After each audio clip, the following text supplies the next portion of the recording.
नमस्कार विद्यार्थियों, वेदांत क्लासेज में आप सभी विद्यार्थियों का हार्दिक स्वागत व अभिनंदन।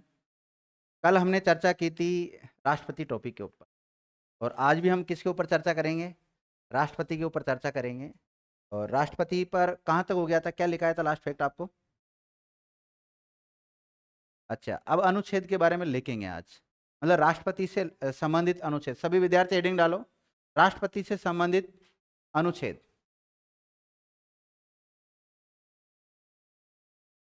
राष्ट्रपति से संबंधित अनुच्छेद तथा प्रावधान। प्रावधान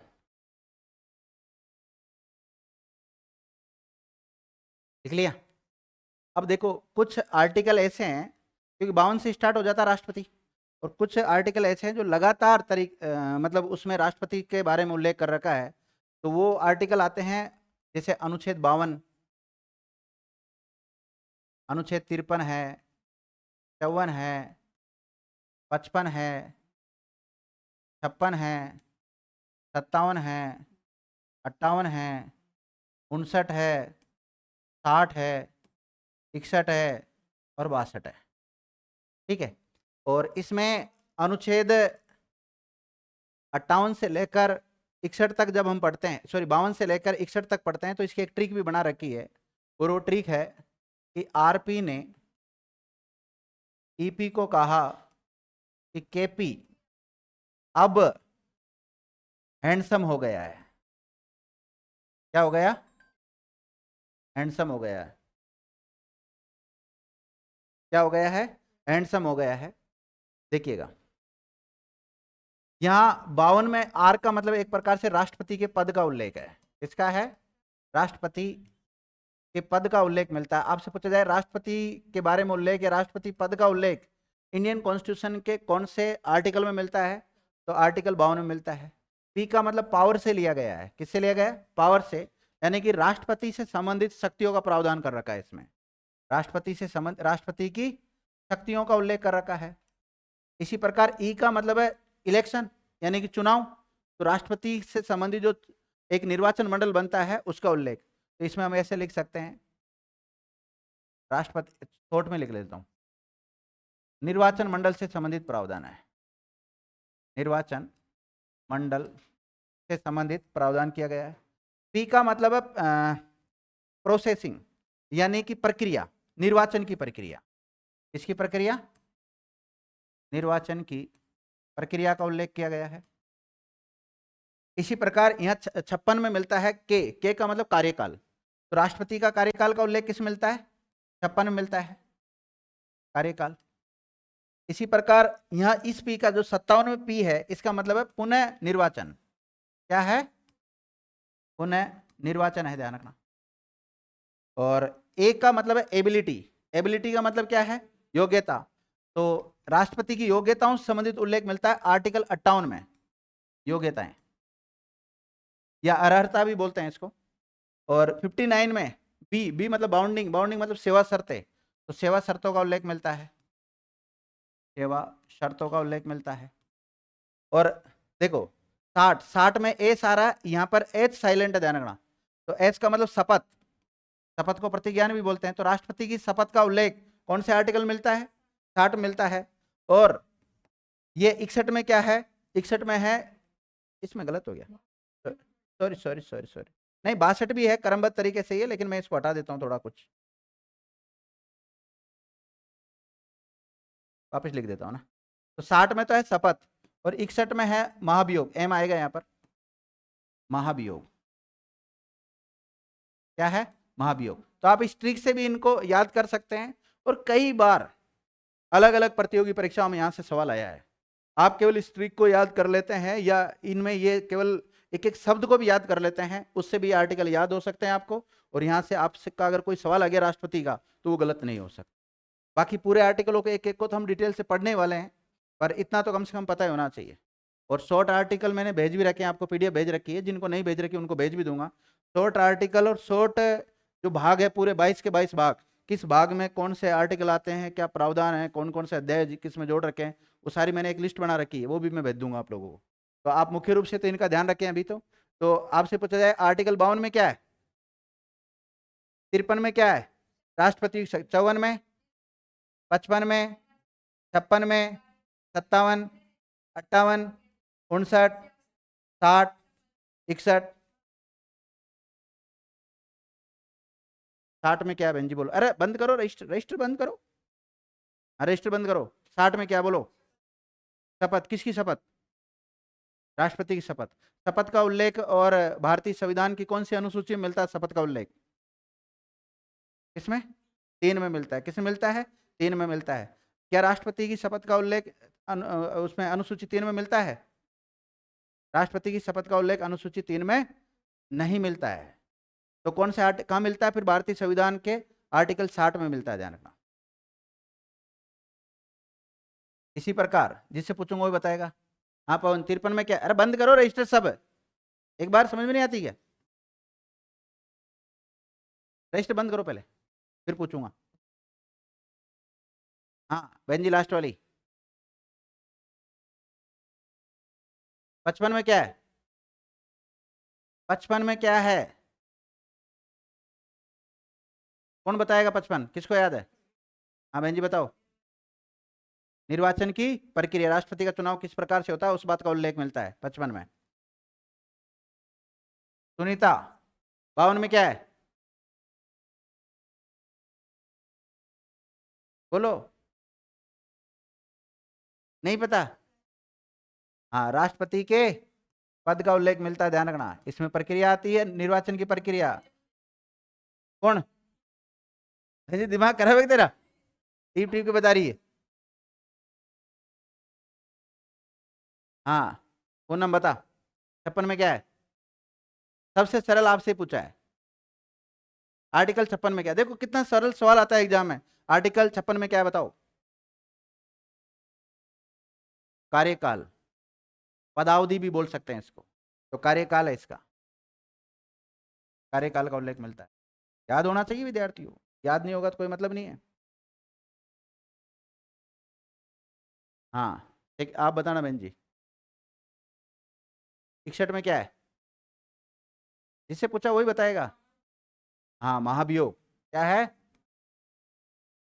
महाभियोग, ध्यान। हाँ, सनय बताएगी, देखना मत। 53 में क्या है? हाँ, शक्ति है, एक बार और देख ले। राष्ट्रपति की शक्तियों का उल्लेख मिलता है। 52 हो गया, 53 हो गया, रुक जाओ। हाँ सुनीता बता, 54 बता। हाँ बता, निर्वाचन मंडल है। हाँ भाई बताओ रे, क्या 54 में? सही बोला है कि इसने? निर्वाचन मंडल।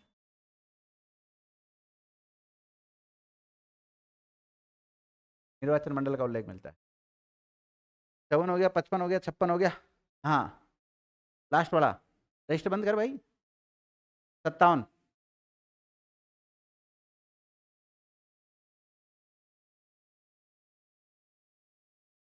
दोनों में से कोई बता सकते हो, तीसरा भी बता सकता है। मैं तो अभी आया हूँ यूं।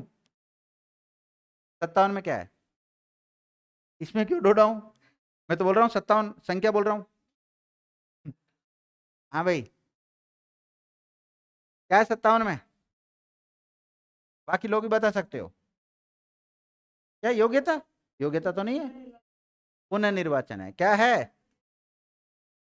पुनः निर्वाचन है।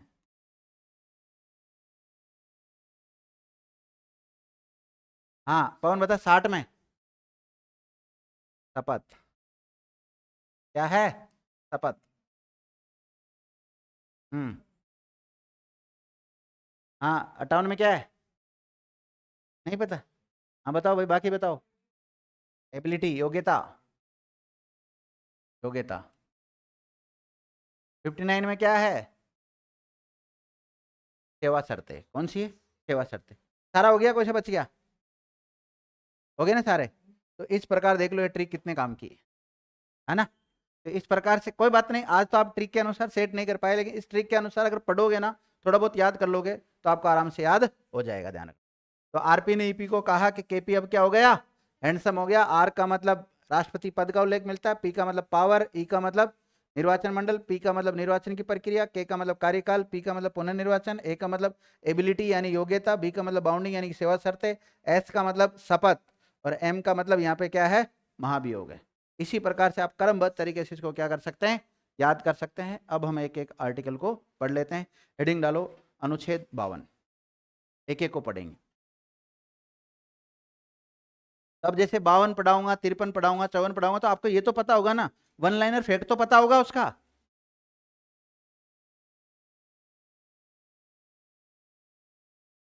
अनुच्छेद 52 लिखिएगा। इस अनुच्छेद में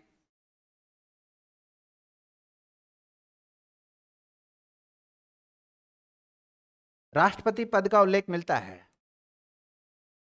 राष्ट्रपति पद का उल्लेख मिलता है।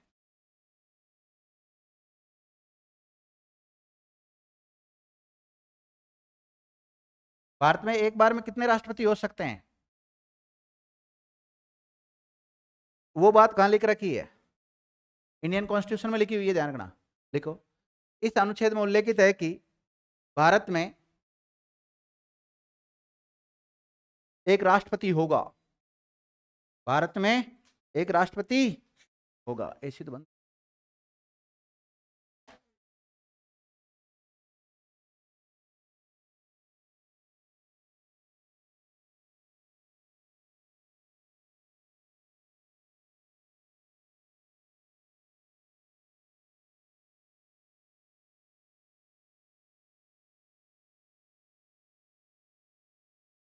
लिख लिया।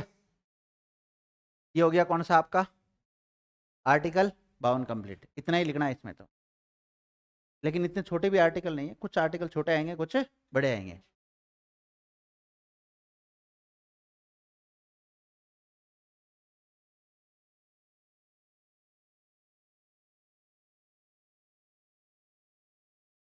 अब लिखो अनुच्छेद 53। 53 में क्या है बताओ अब, है राष्ट्रपति की शक्तियां, शॉर्ट में तो हम लिख लेंगे।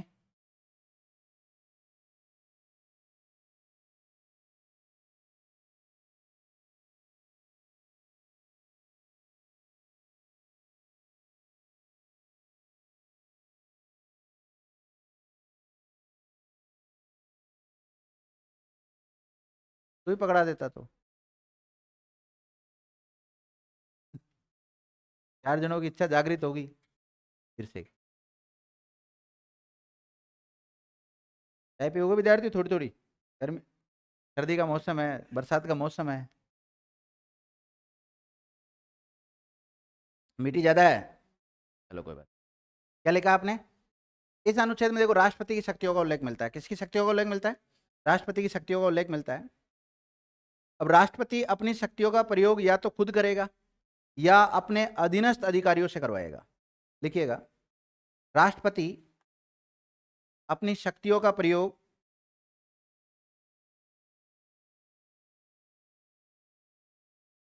राष्ट्रपति अपनी शक्तियों का प्रयोग स्वयं करता है अथवा अपने अधीनस्थ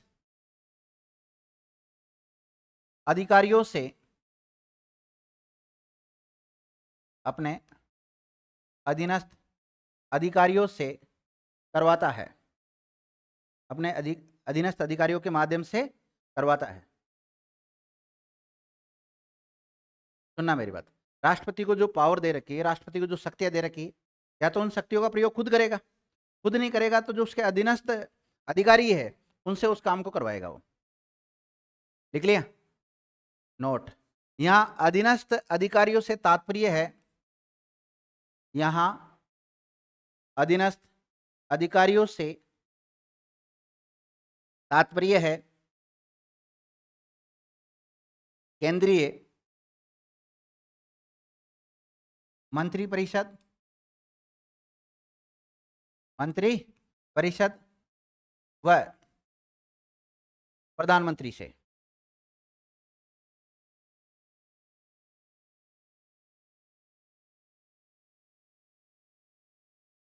देख लिया। आपसे पूछा जाए कि राष्ट्रपति की शक्तियों का उल्लेख इंडियन कॉन्स्टिट्यूशन के कौन से भाग में मिलता है? भाग 53 है क्या? भाग 5। और आर्टिकल पूछा जाए तो 53। ठीक है। अब इन शक्तियों का प्रयोग या तो खुद करेगा, और खुद नहीं करता है तो अपने जो अधीनस्थ अधिकारी होते हैं उनसे करवाएगा। यहाँ अधीनस्थ अधिकारियों का मतलब कोई आईएएस या आईपीएस जो अधिकारी उसके अंडर में काम करते हैं वो नहीं है। उसका मतलब क्या है कि केंद्र लेवल की जो मंत्री परिषद है वो, और केंद्र लेवल की मंत्री परिषद का हेड कौन होता है? प्रधानमंत्री। इनसे अपने कार्य करवाता है वो। ठीक है। अब ये राष्ट्रपति के पास जो शक्तियां है ना, इनको हम दो भागों में बांट सकते हैं। कितने भागों में बांट सकते हैं? दो भागों में बांट सकते हैं। एक तो है साधारण शक्तियां। कैसी? साधारण शक्तियां, जिसे हम शांतिकालीन शक्ति भी कह सकते हैं। क्या कह सकते हैं? शांतिकालीन शक्ति भी कह सकते हैं। और एक है आपातकालीन शक्तियां। कौन सी? आपातकालीन शक्तियां भी कह सकते हैं। तो दो प्रकार की इसकी शक्तियों का उल्लेख मिलता है, साधारण शक्तियां और आपातकालीन शक्तियां। साधारण शक्तियों को हम क्या कह सकते हैं? शांतिकालीन शक्तियां भी कह सकते हैं। और आपातकालीन, चलो मैं अलग से पढ़ा दूंगा आपको। एक काम करो, आप लिखो, राष्ट्रपति की शक्तियों को दो भागों में विभाजित किया जा सकता है। दो भागों में विभाजित किया जा सकता है।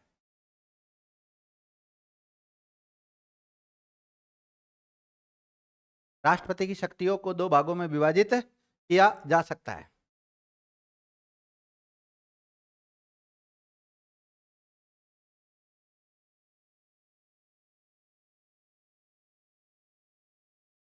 राष्ट्रपति की शक्तियों को कितने भागों में बांटा जा सकता है? दो भागों में बांटा जा सकता है।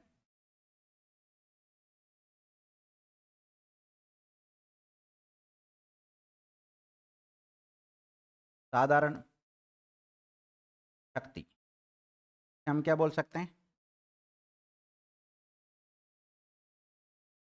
शांतिकालीन शक्ति भी।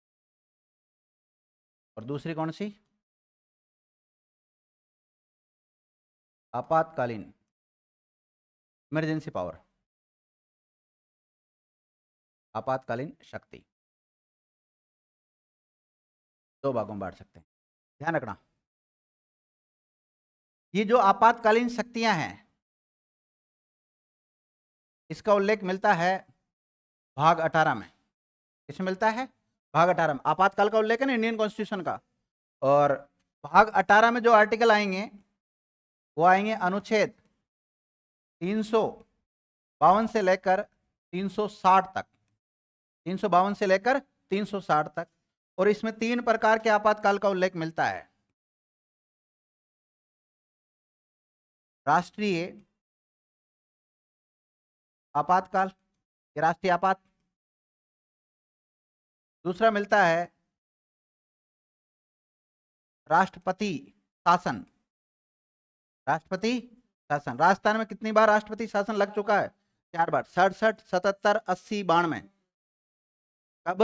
1967 में, 1977 में, 1980 में और 1992 में लगा था। ध्यान रखना, आगे पढ़ाऊंगा जब राजस्थान की पॉलिटिकल साइंस पढ़ेंगे तब।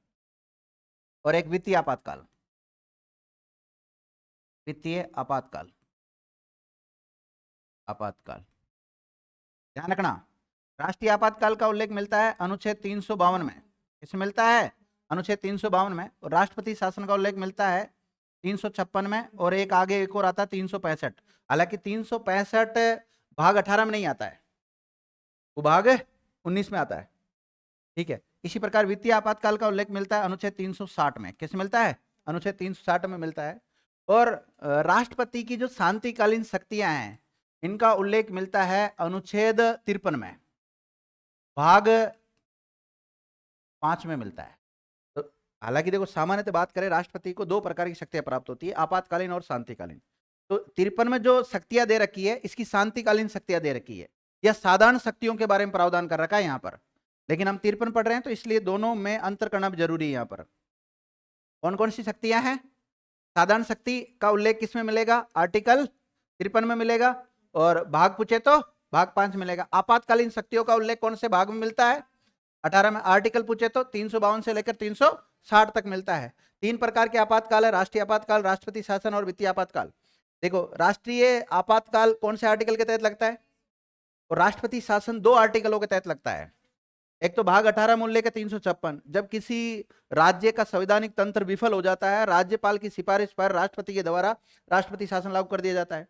जब देश में पैसों को लेकर, वित्त को लेकर अगर आर्थिक स्थिति खराब हो जाती है, तो ऐसी स्थिति में क्या लगाया जा सकता है? वित्तीय आपातकाल लगाया जा सकता है, आर्टिकल 360 के तहत।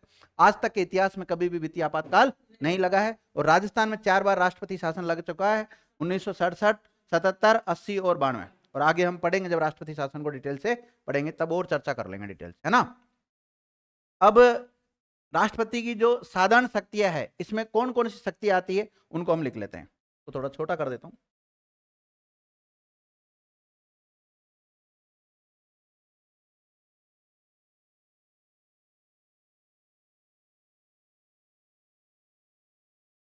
देखो, राष्ट्रपति की जो साधारण शक्तियां हैं, इनके अंतर्गत आ जाएगी एक तो कार्यपालिका शक्तियां, या कार्यकारी शक्तियां।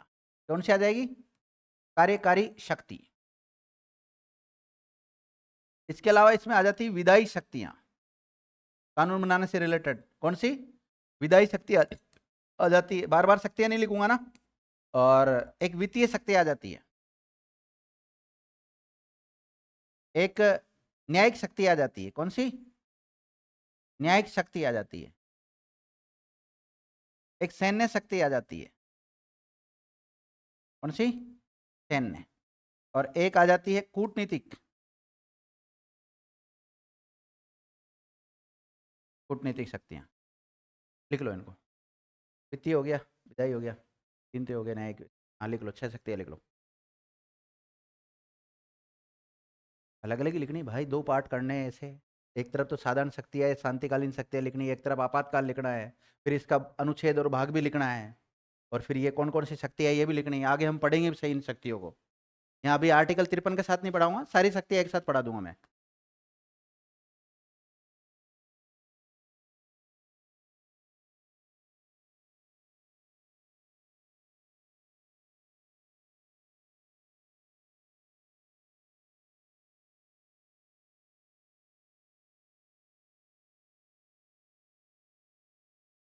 लिख लिया?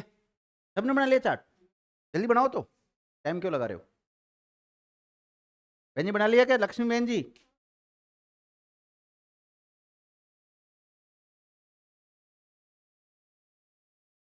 कुछ नहीं करना, 2 प्रकार की शक्तियां लिखनी, शांतिकालीन और आपातकालीन। ठीक है, तो साधारण शक्तियों में देखो कौन कौन सी आ जाती है? कार्यकारी शक्ति है। ये जो कार्यकारी शक्ति लिखी है ना आपने, ये वाली, इसको कार्यपालिका शक्ति भी कहते हैं। कार्यपालक या कार्यपालक शक्ति, कार्यपालिका शक्ति भी बोल सकते हैं। कार्यपालिका शक्ति, ये विधायी शक्तियां हैं, ये वित्तीय शक्तियां हैं, ये न्यायिक शक्तियां हैं, और सैन्य शक्ति आ जाएगी, और कूटनीतिक शक्ति आ जाएगी। कार्यपालक लिखो, पालिका लिखो, कार्यकारी लिखो, बात एक है। जितनी भी नियुक्तियां की जाती है, जितने भी हटाए जाते हैं ना सबको, तो वो सारी शक्तियां किस में आ जाती है? उसकी कार्यकारी शक्तियों में आ जाती है।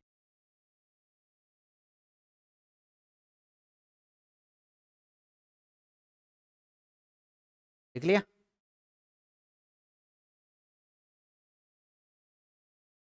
स्क्रीनशॉट ले लिया करो, फोटो खींच लिया करो।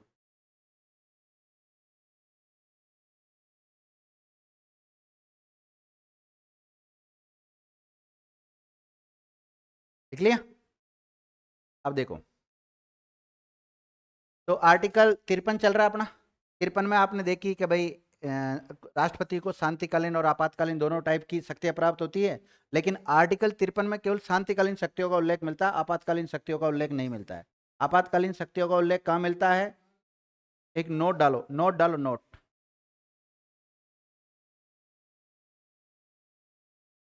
भाग 5 के अनुच्छेद 53 में, भाग 5 के अनुच्छेद 53 में राष्ट्रपति की शक्तियों का उल्लेख मिलता है,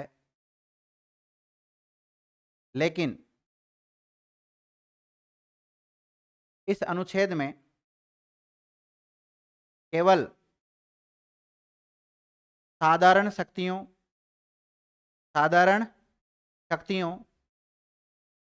ब्रैकेट में शांतिकालीन शक्तियों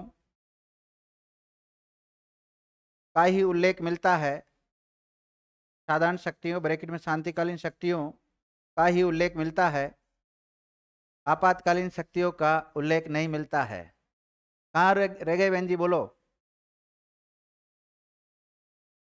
राष्ट्रपति की शक्तियों का उल्लेख मिलता है। बहन जी बोलना, कि स्नेहा बोलना कि बहन जी कहाँ रह गई जो।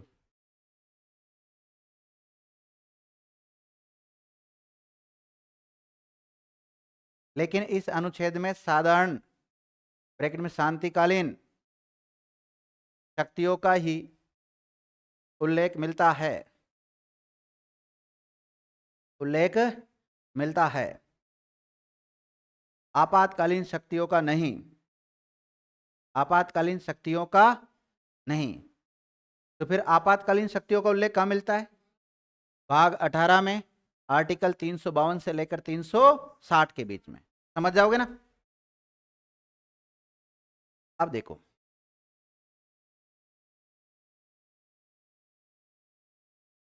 जिस प्रकार सेंटर में राष्ट्रपति होता है, उसी प्रकार राज्यों में कौन होता है? राज्यपाल होता है, गवर्नर होता है। अब देखो, राष्ट्रपति के पास आपातकालीन शक्तियां होती है, यस या नो, लेकिन गवर्नर के पास नहीं होती है। इसी प्रकार जो कूटनीतिक शक्तियां है, कौन सी कूटनीतिक शक्तियां है, ये राष्ट्रपति के पास होती है, गवर्नर के पास नहीं होती है। सैन्य कोर्ट होते हैं ना, सैन्य कोर्ट, मार्शल लॉ चलता है उनमें, ठीक है। तो सैन्य कोर्ट में या सैन्य शक्तियां राष्ट्रपति के पास होती है, राज्यपाल के पास नहीं। इसी प्रकार एक शक्ति होती है विद्यार्थियों, स्वविवेकी शक्तियां, स्वविवेकी शक्तियां।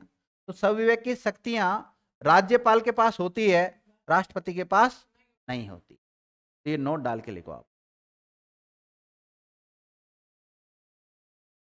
जिस प्रकार केंद्र में, जिस प्रकार केंद्र में, केंद्र के ब्रैकेट में आप संघ लिख सकते हैं, जिस प्रकार केंद्र में राष्ट्रपति होता है, जिस प्रकार केंद्र में राष्ट्रपति होता है, उसी की भांति राज्यों में,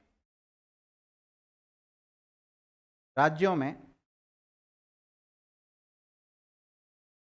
राज्यपाल होता है, राज्यपाल होता है।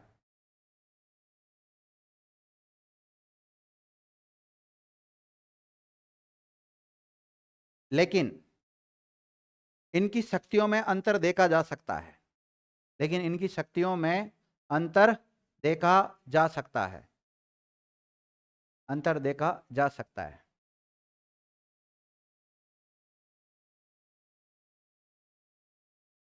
देखो, आपातकालीन शक्तियां, देखो आपातकालीन शक्तियां, कौमा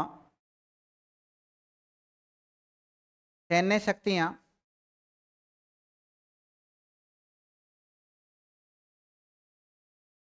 कौमा कूटनीतिक शक्तियां,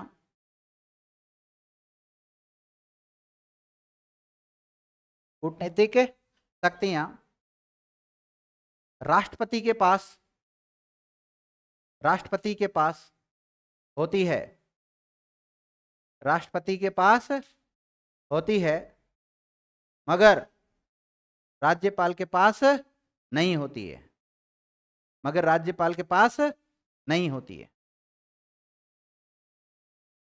लिख लिया? ओके, अगला फैक्ट लिखो। वहीं वहीं सविवेकीय शक्तियां सविवेकीय शक्तियां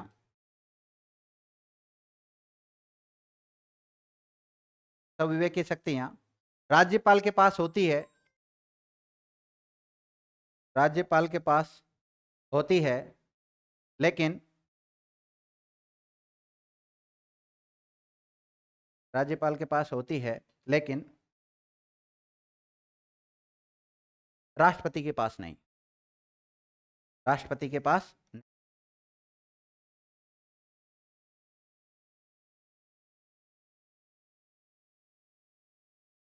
लिख लिया विद्यार्थियों, ये तो होगी शक्तियों की बात। एक नोट डाल लो वैसे साइड में, मतलब साइड से तात्पर्य है कि यहाँ कंटिन्यू में डाल सकते हैं लेकिन कुछ हटके है वो, मतलब शक्तियों से कोई वास्ता नहीं है उसका, है ना, ये शक्तियों वाली बात होगी। अब नोट डालो। देखो, राष्ट्र का प्रतिनिधित्व कौन करता है? तो राष्ट्र का नेतृत्व, पर्सन सही है ना, राष्ट्र का नेतृत्व कौन करता है? राष्ट्रपति, प्रधानमंत्री, उपराष्ट्रपति, या फिर और भी अन्य कोई भी नाम दे सकते हैं। तो ये कुछ शब्दावलियां है, इनसे हमारे क्वेश्चन गलत हो जाते हैं एग्जाम में, तो आप ऐसे लिखो, राष्ट्र का नेतृत्व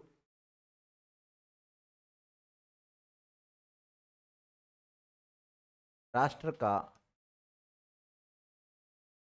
देखो आप किसी भी बैच की तैयारी कर रहे हो, कोई फर्क नहीं पड़ता। हम जब टॉपिक पढ़ते हैं, जैसे हम राष्ट्रपति पढ़ रहे हैं, तो राष्ट्रपति में चाहे 4th ग्रेड में क्वेश्चन पूछा जाए, चाहे यूपीएससी में पूछा जाए, अपने फैक्टों से बाहर नहीं जाना चाहिए, ठीक है। और आरएस में तो जाने ही नहीं देंगे बाहर। राष्ट्रपति एक, सॉरी क्या लिखा है मैंने, नहीं, राष्ट्र का नेतृत्व, राष्ट्रपति बोल दिया था क्या? राष्ट्र का नेतृत्व प्रधानमंत्री करता है। राष्ट्र का नेतृत्व कौन करता है? प्रधानमंत्री करता है, लेकिन राष्ट्र का प्रतिनिधित्व, राष्ट्र का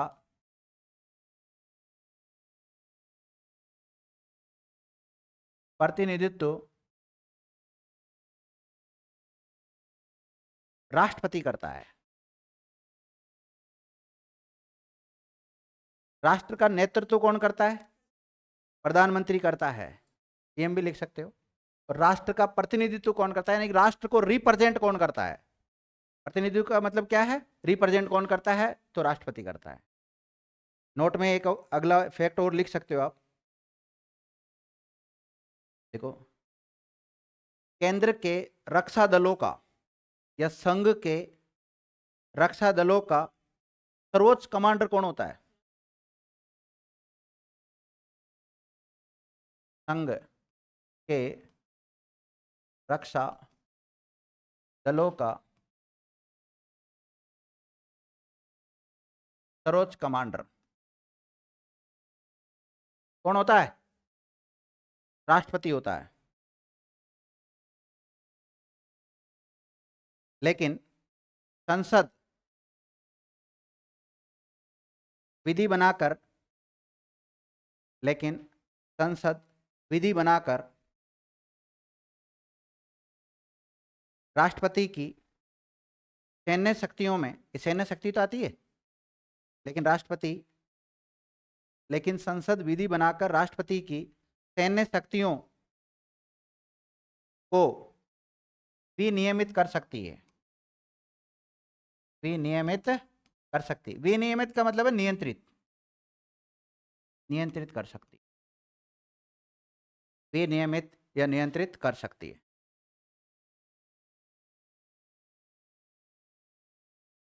समझ गए विद्यार्थियों? तो ये होगी राष्ट्रपति की शक्तियों के बारे में चर्चा। अब साधारण शक्तियां, हम जब अपना टॉपिक लास्ट में चलेगा ना, ये जो राष्ट्रपति चलेगा, साधारण शक्तियां, इसकी सैन्य शक्तियां कौन सी होती है, विधायी शक्तियां कौन सी है, वित्तीय शक्तियां कौन सी है, उन शक्तियों को हम लास्ट में पढ़ेंगे। लेकिन आपको इतना ध्यान रहना चाहिए कि इसकी जो साधारण शक्ति है, शांतिकालीन जो शक्तियां हैं, उसका उल्लेख आर्टिकल 53 में मिलता है। क्योंकि यहां मैं लिखा दूंगा ना, तो आर्टिकल 53 बहुत बड़ा हो जाएगा, आप भूल जाओगे अगला आर्टिकल कौन सा आएगा, ठीक है ना। क्योंकि ऊपर ऊपर की बातें भी पता होना चाहिए, डीप भी पता होना चाहिए। तो ऊपर ऊपर की बातें तो मैंने सारी लिखा दी। तुम्हारी किस्मत अगर अच्छी रही तो ये जो आर्टिकल 53 मैंने पढ़ाया है इसी में से सवाल आ जाएगा। तो आर्टिकल 52 में क्या बताओ? राष्ट्रपति के पद का उल्लेख मिलता है और भारत में एक राष्ट्रपति होगा, इस बात का उल्लेख कर रखा है। 53 में क्या है? राष्ट्रपति की शक्तियों का उल्लेख मिलता है और मुख्य रूप से राष्ट्रपति की शांतिकालीन शक्तियों का उल्लेख मिलता है इसमें। आपातकालीन शक्तियों का उल्लेख यहाँ नहीं मिलकर कहाँ मिलता है? भाग 12 में। इंडियन कॉन्स्टिट्यूशन में एक अलग से भाग जोड़ा गया 18। कौन सा भाग? 18 जोड़ा गया विद्यार्थी। तो इसी के साथ आज की क्लास को यहीं विराम देते हैं। धन्यवाद विद्यार्थी।